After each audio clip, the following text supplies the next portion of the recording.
brought to you by Palvi Agrico. आता शेतीसाठी जे काही लागणार ते घरपोच मिळणार, तेही मोबाईलच्या एका क्लिकवर। येत्या 2 एप्रिलला महाराष्ट्रातल्या 7 राज्यसभेच्या खासदारांची मुदत संपते आहे आणि त्यामध्ये सगळ्यात महत्त्वाचं नाव शरद पवार यांचं सुद्धा आहे। कारण शरद पवार हे महाराष्ट्रातून राज्यसभेवरती 2020 मध्ये निवडून गेलेले होते आणि 6 वर्षांची मुदत संपल्यानंतर आता शरद पवारांना राज्यसभेवरती निवडून येण्यासाठी पुन्हा एकदा आकड्यांची जुळवाजुळव करावी लागणार आहे। यापूर्वी शरद पवारांनी अनेकदा राष्ट्रवादी काँग्रेस पक्षाकडून अनेकांना राज्यसभेवरती पाठवलेलं होतं, पण आता ज्यावेळेला पक्षामध्ये फूट पडली किंवा विधानसभेमध्ये शरद पवारांच्या राष्ट्रवादीला चांगल्या जागा मिळवता आल्या नाही, त्यावेळेला शरद पवार यांच्याच राज्यसभेच्या जागेचा वांदा आपल्याला झाल्याचं पाहायला मिळत आहे।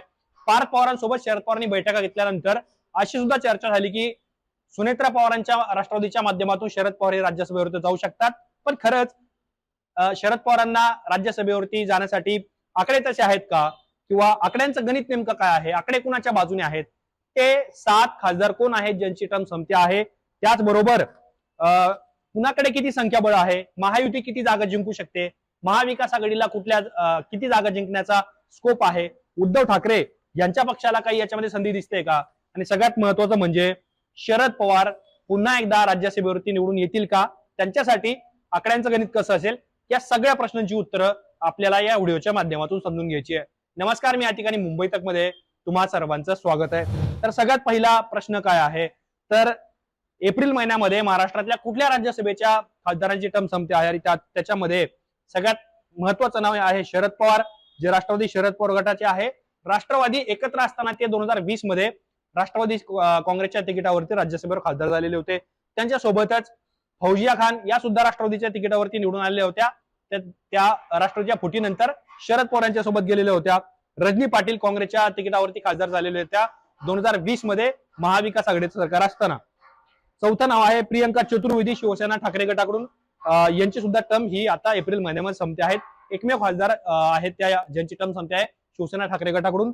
हे 4 खासदार महाविकास आघाडीचे आहेत ज्यांची टर्म संपते, आणि 3 खासदार हे भारतीय जनता पार्टीचे आहेत। त्याच्यामध्ये एक भागवत कराड, दुसरे धैर्यशील पाटील आणि तिसरे केंद्रात मंत्री असलेले रामदास आठवले। अर्थात आठवले हे रिपाई पक्षाचे आहेत, पण भाजपच्याच तिकिटावरती की भाजपच्या कोट्यातून त्यांना राज्यसभेची उमेदवारी किंवा तिकीट देण्यात येत असतं, त्यामुळं आता त्यांना परत उमेदवारी दिली जाणार का याच्याबद्दल सुद्धा चर्चा। पण आपण महाविकास आघाडीच्या 4 लोकांची नावं मी तुम्हाला सांगितली, 3 भारतीय जनता पार्टीचे लोक आहेत ज्यांची टर्म ही संपते आहे एप्रिल मध्ये। आता आकड्यांचं संख्याबळ कसं आहे, म्हणजे कुठला पक्ष किती जागा जिंकू शकतो हे जर आपण बघितलं साधारण, तर त्याच्यामध्ये महायुतीकडे भाजपमध्ये 132 जागा भाजपकडे आहेत, शिवसेनेकडे 57 आहेत, राष्ट्रवादीकडे 41 आहेत। आता भाजपचे राहुरीचे आमदार शिवाजीराव कर्डिले यांचं निधन झाल्यानंतर एक जागा रिक्त झाली, म्हणजे भाजपचे झाले 131।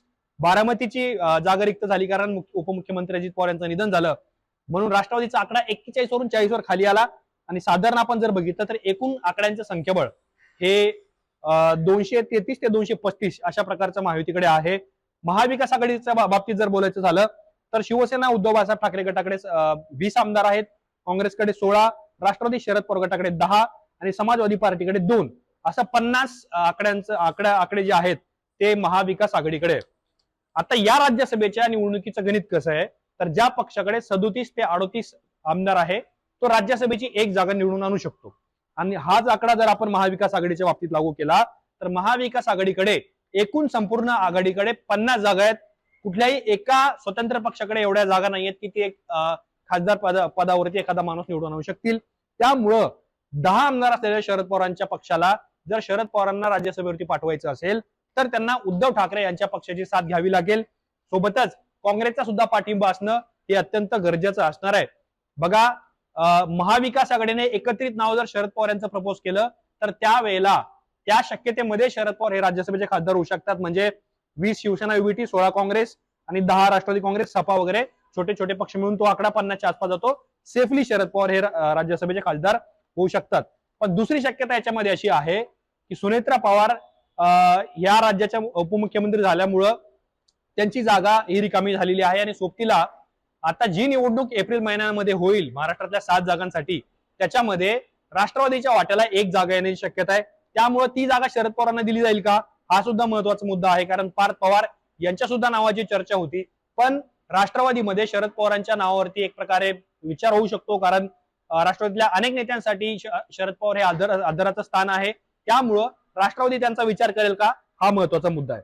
पण आता जर आपण साधारण विचार केला तर भारतीय जनता पार्टीला या 7 पैकी 4 जागा मिळण्याची शक्यता आहे.